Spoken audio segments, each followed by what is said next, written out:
Assalamualaikum warahmatullahi wabarakatuh. Innal hamdalillah nahmaduhu wa nasta'inuhu wa nastaghfiruh wa na'udzu billahi min shururi anfusina wa min sayyiati a'malina. Man yahdihillahu fala mudilla lahu wa man yudlil fala hadiya lahu. Ashhadu an la ilaha illallah wahdahu la sharika lahu وأشهد أن محمدًا عبده ورسوله لا نبي بعده. اللهم صل وسلم وبارك على هذا النبي الكريم نبينا محمد صلى الله عليه وسلم وعلى آله وأصحابه ومن والاه. أما بعد، قال الله تعالى في القرآن الكريم: أعوذ بالله من الشيطان الرجيم. يا أيها الذين آمنوا اتقوا الله وقولوا قولا سديدا يصلح لكم أعمالكم ويغفر لكم ذنوبكم ومن يطع الله ورسوله فقد فاز فوزا عظيما. وقال رسول الله صلى الله عليه وسلم: عليكم بسنتي وسنة الخلفاء الراشدين المهديين Addu 'alaiha bin nawajid. Para ikhwan dan akhwat, kaum muslimin dan muslimat, mari kita awali majlis pada sore hari ini atau malam hari ini dengan membaca doa menuntut ilmu. Bismillahirrahmanirrahim. Rabbi zidni ilma, Allahumma anfa'ni bima 'allamtani wa 'allimni ma yanfa'uni warzuqni 'ilman yanfa'uni.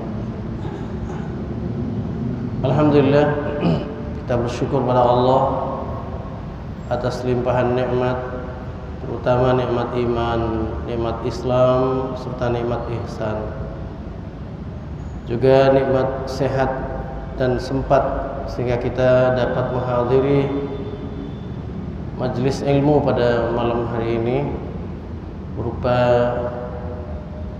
pembahasan atau kajian kitab Bulughul Maram yang insyaallah pada malam ini kita akan masuki bab Salatul Aidain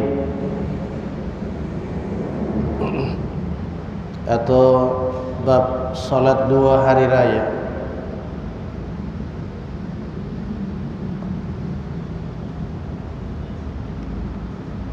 Mari kita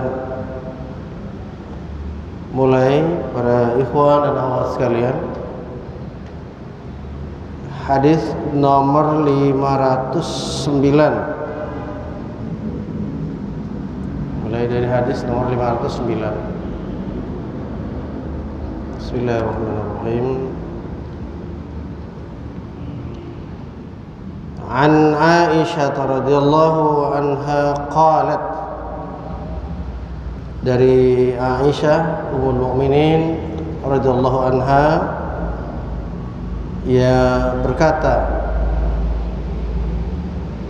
qala Rasulullah sallallahu alaihi wasallam, telah bersabda Rasulullah sallallahu alaihi wasallam, al-fitru yawma yuftirun nas wal adha yawma yudahhin nas. Rawahu Tirmidzi. Yang artinya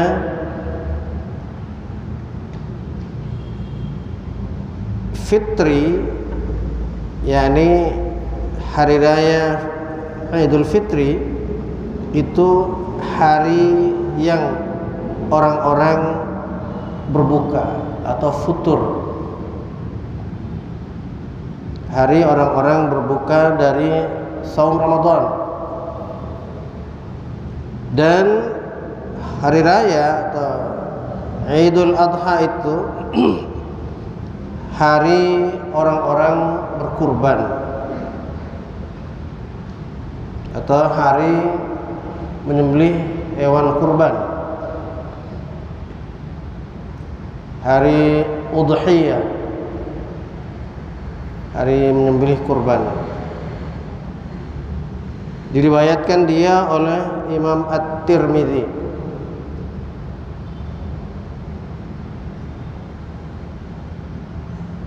Jadi kesimpulan hadis ini adalah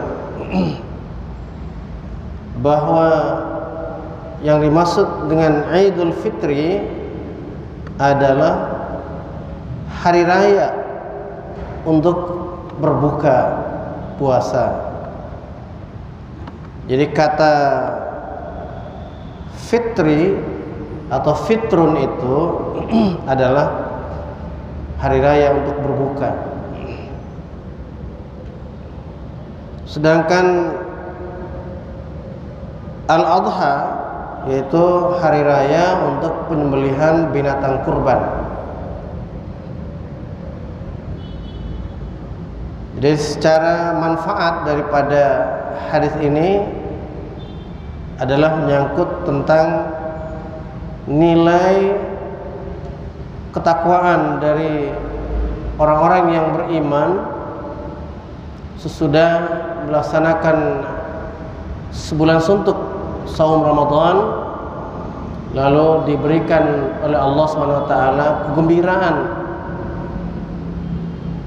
tentu dengan contoh dari Rasulullah SAW, yakni melaksanakan Idul Fitri.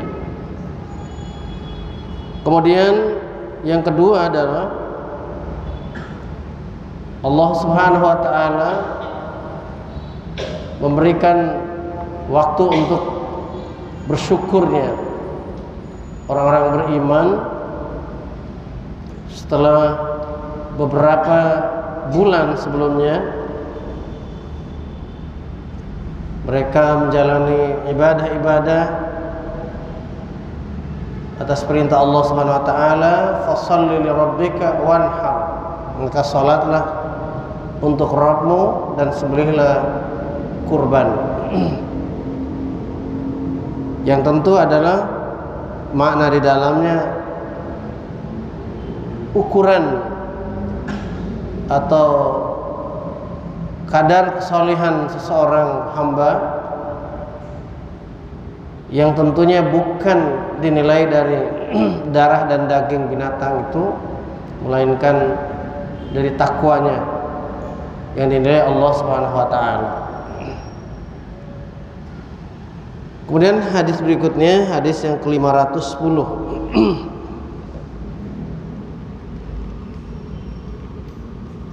An Abi Umair bin Anas bin Malik an umumah lahu minas sahabah. Dari Abi Umair bin Anas bin Malik, dari saudara-saudara bapak baginya,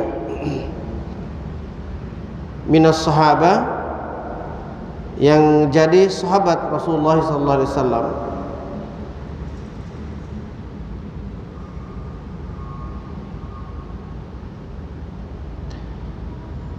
Anna rakban ja'u, bahwasanya satu kafilah telah datang atau tiba di Madinah, tiba di tempat Rasulullah SAW dan para sahabat berada. Fasyahidu, maka mereka kafilah tadi yang datang bersaksi. Maksudnya itu mengucapkan 2 kalimat syahadah, tanda bahwasanya mereka itu orang muslim, orang yang beragama Islam. Annahum ra'awul hilal bil amsi, bahwasanya mereka telah melihat hilal kemarinnya. Jadi hilal di sini maknanya yang pertama adalah tentang arti hilal, yaitu bulan sabit, awal bulan. Dalam hal ini hilal yang dimaksud adalah hilal tanda 1 Syawal. Tanda 1 Syawal. Kenapa? Karena kaitan dengan kalimat berikut dalam hadis. Fa'amarahumun nabiyyu sallallahu alaihi wasallam ayyuftiru. Maka Rasulullah atau Nabi Muhammad sallallahu alaihi wasallam memerintahkan kepada mereka, yakni kepada para sahabat, ayuftiru, agar para sahabat semuanya futur atau iftar, berbuka puasa. Jadi kiranya pada saat itu para sahabat juga Rasulullah SAW mereka masih saum. Ya, biasa seperti yang kita rasakan dalam saum Ramadan, ada kalanya, karena memang mulai untuk ru'yatul hilal itu tanggal 29 tiap bulan. Kalau bulan Ramadan juga demikian. Setiap tanggal 29 maka ada ru'yatul hilal. Ada tim yang berangkat untuk melihat apakah hilal sudah muncul. Maka ada kalanya bisa melihat hilal. Ada juga tidak bisa melihat hilal akhir dari bulan tersebut, ya, atau awal daripada bulan berikutnya, tepatnya awal daripada bulan berikutnya. Maka sesuai dengan sabda Rasulullah SAW pada hadis yang lain, bahwa Rasulullah memerintahkan sumu li ru'yatihi wa aftiru li ru'yatihi. Saumlah atau berpuasalah kalian karena melihat hilal, dan berbukalah kalian karena melihat hilal. Fa in ghumma 'alaikumus syahru fa'uddu 30. Apabila terjadi mendung ataupun terjadi awan tebal yang menutupi hilal tersebut, maka sempurnakan jumlah hari dalam bulan tersebut yang berjalan 30 hari. Jadi para ikhwan dan akhwat muslimin dan muslimat, bulan itu sesungguhnya yang dominan dalam bulan Hijriyah, ya, bulan Muharram hingga Zulhijjah itu jumlah harinya adalah 29. Tapi beberapa kali atau terkadang di dalam 12 bulan itu ada penyempurnaan jumlah hari menjadi 30 itu, karena pada tanggal 29-nya bulan untuk bulan berikutnya belum kelihatan atau tidak kelihatan. Seperti hadis tadi, fa in ghumma 'alaikumus syahru fa'uddu 30. Apabila tertutup awan atau terjadi mendung misalkan, maka bulan tidak bisa dilihat hilal itu, maka sempurnakan bulan yang telah berjalan itu 30 hari. Ya. Kemudian lanjutan hadis tadi, wa idza asbahu, dan apabila berpagi-pagi hari, ay yafdu ila musallahum, maka mereka pergi ke tempat sholat mereka, ya. Ay yafdu ila musallahum, mereka berangkat untuk menunaikan sholat di musalla, yaitu di tempat yang terbuka untuk melaksanakan sholat Id. Ya. Dalam hal ini, sesuai hadis ini adalah Idul Fitri. Jadi maksudnya di bagian akhir hadis ini, para ikhwan sekalian, karena ketidaktahuan dari sahabat dan juga Rasulullah pada sebenarnya pada hari akhir beliau saum itu sesungguhnya sudah tanggal 1 Syawal.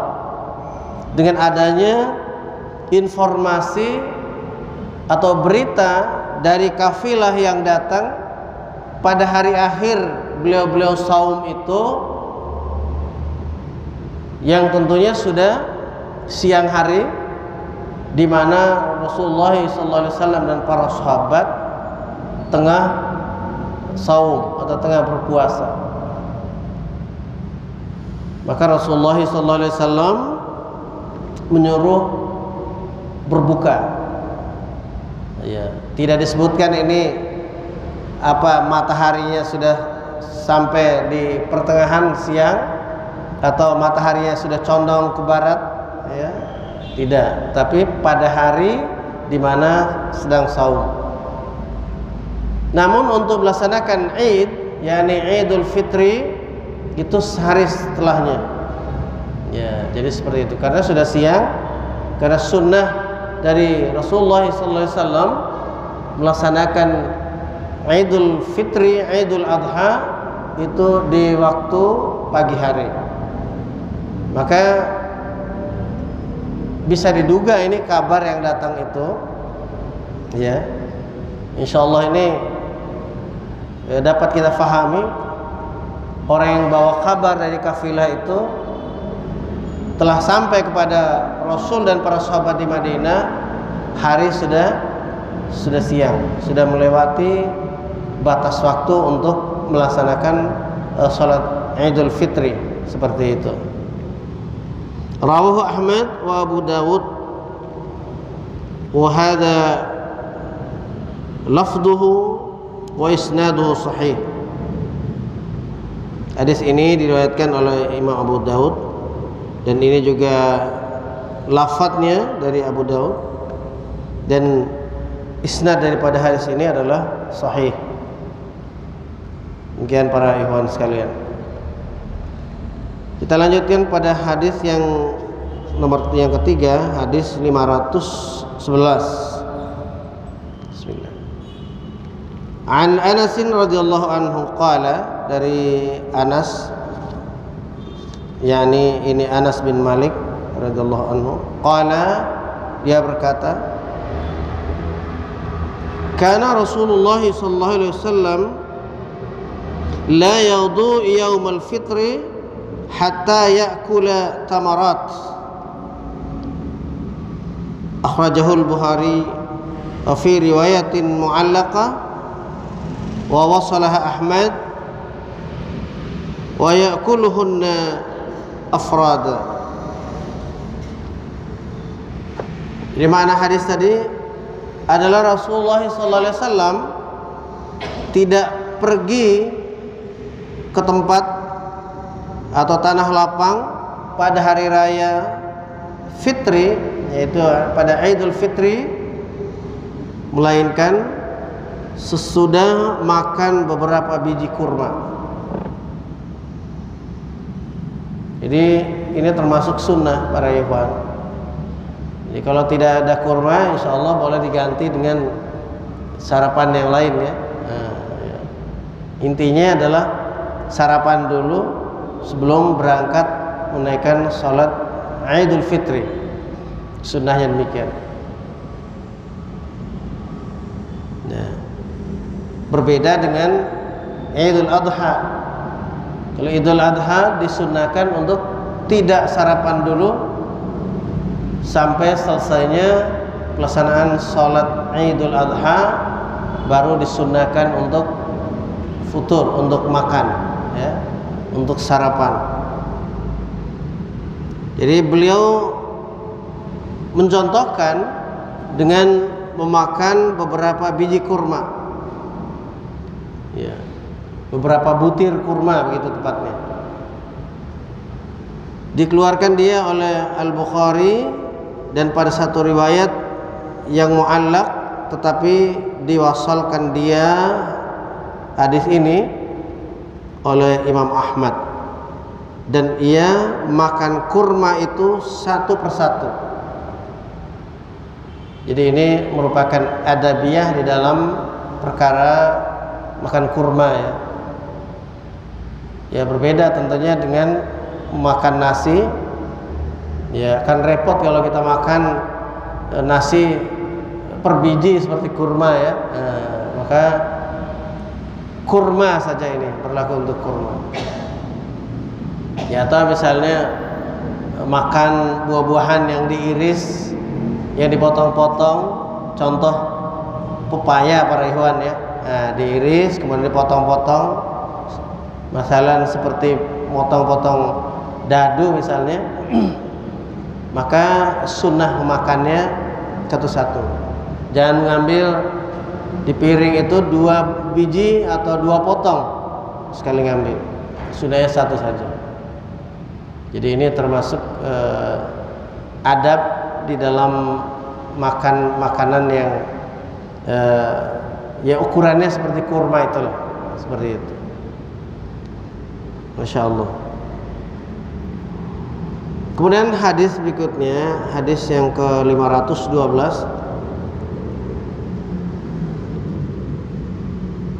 An Ibni Buraidah radhiyallahu anhu an abihi qala, dari Ibnu Buraidah radhiyallahu anhu, dari bapaknya ia berkata, kana Rasulullah sallallahu alaihi wasallam la yakhruju yaumal fitri hatta yat'ama. Adalah Rasulullah sallallahu alaihi wasallam tidak keluar menuju tempat untuk salat Idul Fitri sehingga beliau makan ya. Sehingga beliau di sini disebutkan memang yat'am ya, makan. Jadi tidak disebutkan secara rinci seperti tadi itu makan beberapa butir kurma, melainkan makan. Ini yang dalam hadis ini. Hadis yang dari Ibnu Buraidah ini. Jadi ini menunjukkan beberapa contoh yang dilakukan Rasulullah SAW yang dilihat oleh para sahabat, sehingga tidak hanya kurma tentunya, mungkin yang lainnya yang beliau makan. Wala yat'amu yaumal adha hatta yusalli, dan tidak makan di hari raya adha, maksudnya waktu Idul Adha, melainkan sesudah selesai melaksanakan salat Id, selesai melaksanakan salat Idul Adha para ikhwan. Rawahu Ahmad wa Tirmidzi wa shahahu Ibnu Hibban. Hadis ini diriwayatkan oleh Imam Ahmad, diriwayatkan oleh At-Tirmidzi, dan disahihkan dia oleh Ibnu Hibban. Seperti itu. Hadis berikutnya, hadis yang ke-513. An Ummi Atiyah radhiyallahu anha qalat, dari Ummi Atiyah radhiyallahu anha ia berkata, umirna an nukhrijal awaiqa, kami diperintahkan oleh Rasulullah SAW untuk membawa keluar anak-anak perempuan, anak-anak gadis maksudnya ini, wal huyadha, dan juga perempuan-perempuan yang sedang haid fil idain, pada waktu pelaksanaan Id, ya, idain, pelaksanaan hari raya Idul Fitri maupun Idul Adha. Yashhadna al-khaira wa da'watal muslimin. Untuk apa diperintahkan oleh beliau itu? Supaya mereka menyaksikan kebajikan dan doa-doa kaum muslimin.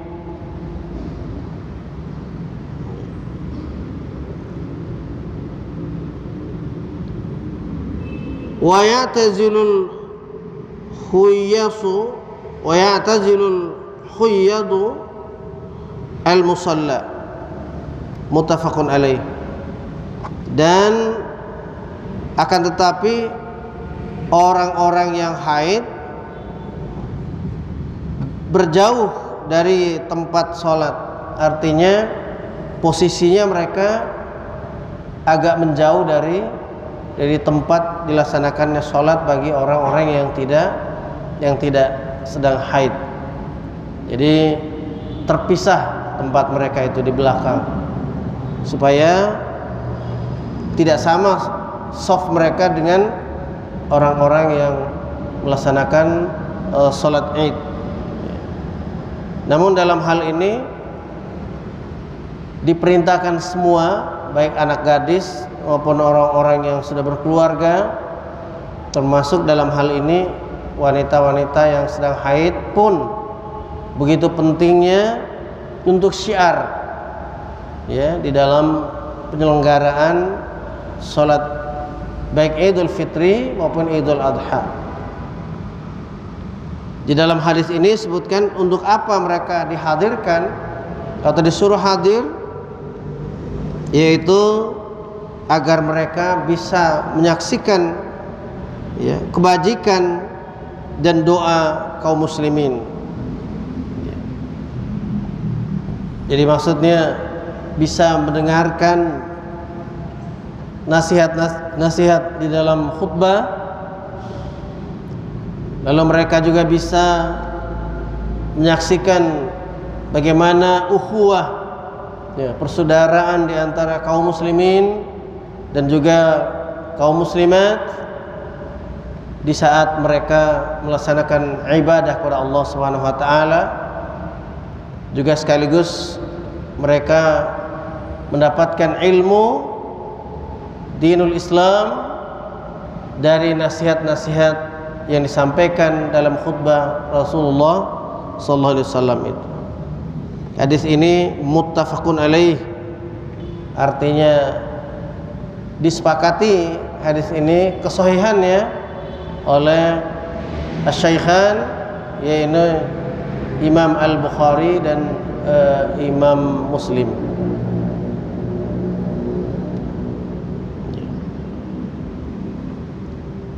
Syarahnya atau keterangannya, para ikhwan, tempat sholat di dalam kitab Sahih Muslim tersebut perkataan as-salat. Jadi kesimpulannya, perempuan-perempuan yang sedang haid tidak boleh sholat hari raya dan harus menjauhkan diri dari tempat sholat hari raya itu. Seperti itu dijelaskan di dalam kitab Sahih Muslim pada jilid 6 halaman 180. Ya, seperti itu para ikhwan dan akhwat rahimakumullah. Jadi dari hadis ini pun kita tahu bahwasanya orang yang sedang haid dilarang oleh Nabi untuk ikut sholat, namun diperintahkan dia untuk hadir. Ya, ini mendengarkan khutbah, menyaksikan syiar-syiar Islam, menyaksikan ukhuwah Islamiyah yang diterapkan oleh kaum muslimin dan muslimat, menyaksikan bagaimana persaudaraan yang terbina di dalam beribadah kepada Allah Subhanahu wa taala di tengah-tengah orang-orang ramai atau orang-orang yang banyak. Ya. Jadi untuk supaya syiar itu semakin nyata bagi orang-orang yang terhalang sekalipun untuk sholat, maka inilah salah satu hikmah dari kenapa kiranya sholat Id Rasulullah SAW mensunnahkan sholatnya dilakukan di tempat terbuka, di tanah lapang, bukan di dalam masjid. Jadi ini supaya orang-orang yang sedang haid pun bisa ikut hadir untuk melaksanakan sholat Id itu. Kita lanjutkan pada hadis berikutnya. Hadis ke-514.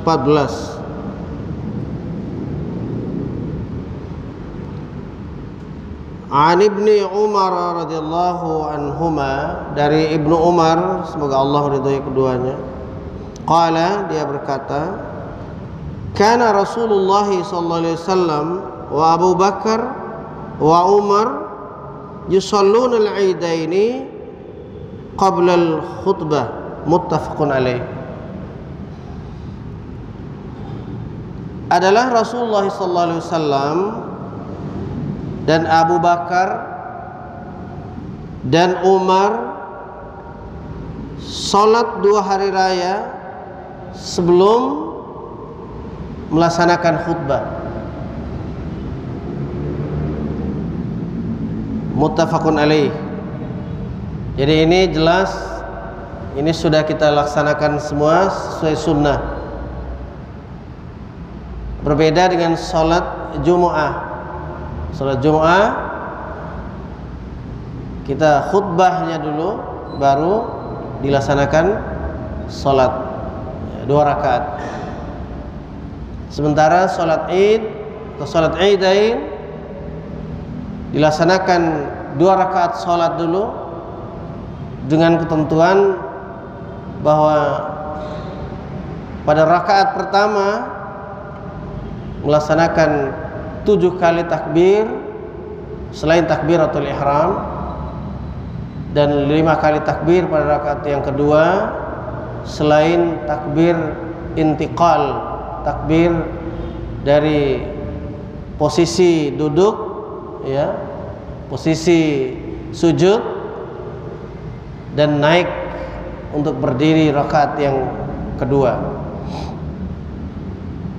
Demikian dilakukan untuk 2 salat Idul Fitri dan Idul Adha.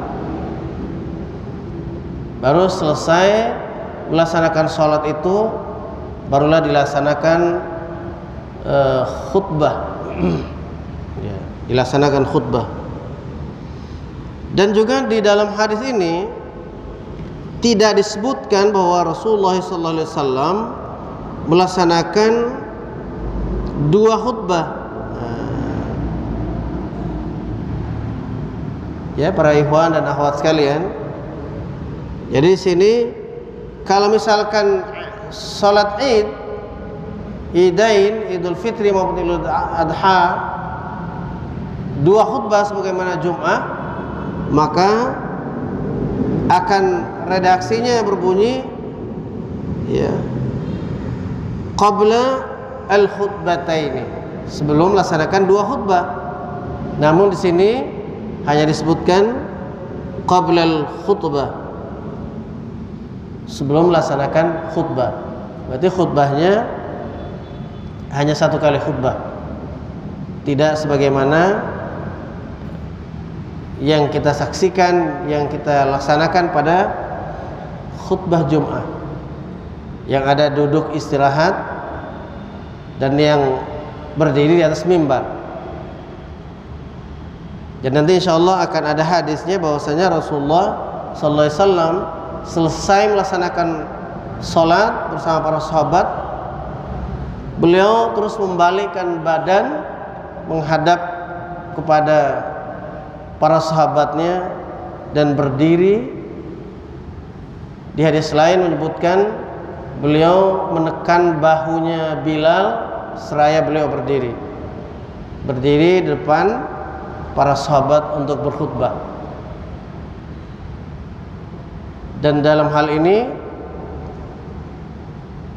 belum kita jumpai bahwasanya hadis menjelaskan Rasulullah SAW berkhutbah di lapangan atau di musholla tadi itu menggunakan mimbar atau naik mimbar sebagaimana pada sholat Jum'ah. Yaitu para ikhwan dan akhwat rahimakumullah. Kemudian hadis 515 An Ibni Abbas radhiyallahu anhu, dari Ibnu Abbas radhiyallahu anhu, anna Nabiy sallallahu alaihi wasallam yaumal 'Aid rak'ataini,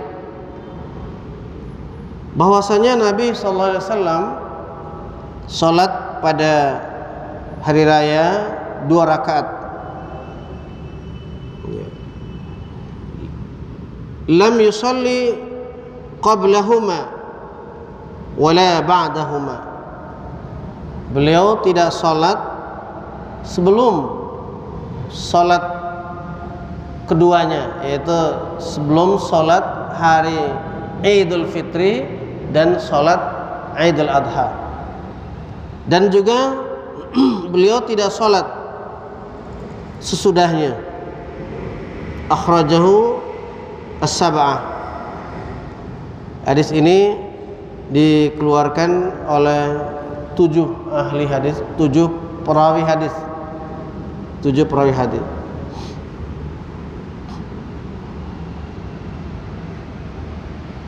Jadi ini para ikhwan menjadi perhatian bahwa dalam penyelenggaraan salat Id, baik Idul Fitri, Idul Adha, di beberapa tempat dilaksanakan di lapangan, pernah ya kita menyaksikan ya, ada orang yang sebelum dia duduk ya di lapangan itu dia salat sebagaimana sebelum duduk di masjid. Ya, ini tentu kekeliruan. Padahal hadis ini jelas tidak ada salat yang mengawali salat di 2 hari raya itu, dan tidak ada salat yang menyudahi atau sesudahnya. Seperti itu. Hadis 516, wa anhu, dan daripadanya, yakni dari Ibnu Abbas pula, anna Nabiy sallallahu alaihi wasallam shallal 'Id bila adzan, bahwasanya Nabi sallallahu alaihi wasallam salat hari raya dengan tidak azan atau tanpa adanya azan, wala iqamah, dan juga tidak ada iqamah. Akhrajahu Abu Dawud wa asluhu fil Bukhari, dikeluarkan hadis ini oleh Abu Dawud, namun aslinya hadis ini adalah dari Al-Bukhari, dari Imam Al-Bukhari. Jadi menggarisbawahi isi atau matan hadis ini jelas para ikhwan akhwat. Jadi ini sudah kita laksanakan, tidak ada ikhtilaf ya, tidak ada khilaf para ulama bahwa salat Idain tidak ada azan dan tidak ada iqamahnya. Tidak ada azan dan tidak ada iqamah. Sudah.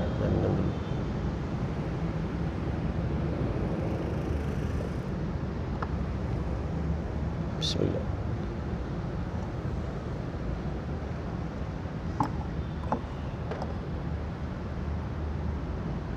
menit lagi. Ya? 2 menit lagi.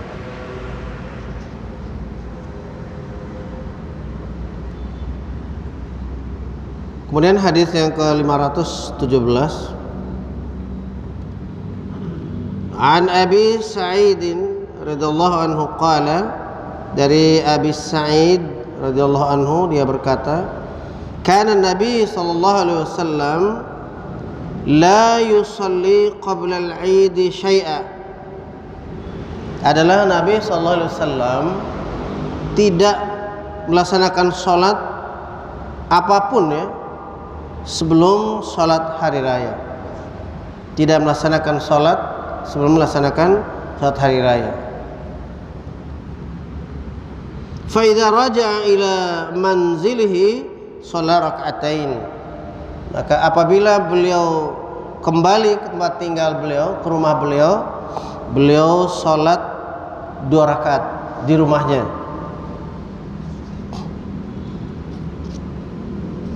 Rawahu Ibnu Majah bi isnadin hasan. Diriwayatkan oleh Ibnu Majah dengan isnad ya, dengan sanad yang tingkatnya adalah hadis hasan. Diriwayatkan dia oleh Ibnu Majah dengan isnad yang hasan, itu akhir catatannya. Kemudian satu lagi hadis yang ke-518. Wa anhu qala, dan daripadanya yakni dari Abi Sa'id dia berkata, kana Nabi sallallahu alaihi wasallam yakhruju yaumal fitri wal adha ila al musalla wa awwalu syai'in yabda'u bihi as-salatu thumma yansarifu fayaqumu muqabilan nas wan nasu ala sufufihim wan nasu ala sufufihim. Sedikit ya. Artinya adalah Nabi sallallahu alaihi wasallam keluar pada hari fitri dan hari adha ke tempat sholat, dan mula-mula yang Rasulullah mulai itu ialah sholat. Kemudian ia berpaling, lalu ia berdiri menghadap orang banyak, sedangkan orang-orang tetap dalam keadaan bersaf ya. Lalu menasihati mereka dan menyuruh mereka ya, artinya menyuruh tentunya adalah untuk bertakwa. Fa'iduhum wa ya'muruhum, memberi nasihat pada mereka dan menyuruh mereka, yakni menyuruh dalam hal ini adalah mengatur ya, atau mengatur perintah-perintah yang perlu dilaksanakan pada sesudah daripada sholat ya Id ya, contohnya seperti melaksanakan Idul Kurban semacam itu mengatur seperti itu. Muttafaqun alaih. Jadi karena ini sudah waktu ya para ikhwan ya, maka kita cukupkan sampai di hadis yang ke-518. Demikianlah, mari kita tutup dengan membaca kafaratul majlis. Subhanakallahumma bihamdika asyhadu an la ilaha illa anta astaghfiruka wa atubu ilaik. Assalamualaikum warahmatullahi wabarakatuh.